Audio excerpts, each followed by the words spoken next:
Howard, moments ago we learned, courtesy of the Wall Street Journal, that Lloyd Blankfein, the CEO at Goldman Sachs, may be preparing to step down as early as before the end of this year. At Oaktree, you've been, I presume, a Goldman client for decades. Right. How do you think the firm, what do you think that firm will be like without Lloyd, who has been the CEO since 2006, since before the financial crisis? You know, Eric, I've lived through a lot of Goldman Sachs CEOs, and they've been terrific. And the co-presidents today, David Solomon and Harvey Schwartz, are terrific. And one or both, I assume one, will step into Lloyd's shoes at whatever time it is. And I'm sure the firm will go on.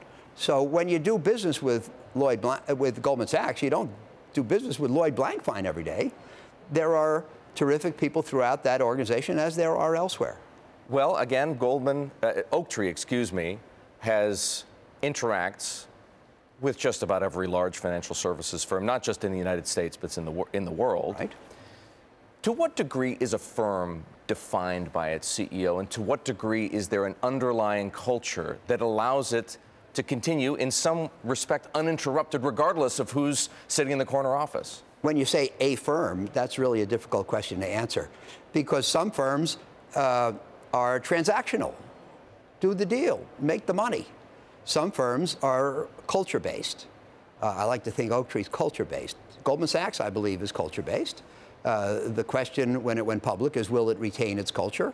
I believe in large part it has, putting the client first, what they call long-term greedy. If you make good decisions for the interests of the client in the short run, you will maximize your own value in the long run. I believe that for Oaktree. I believe that Goldman Sachs believes it and still does it.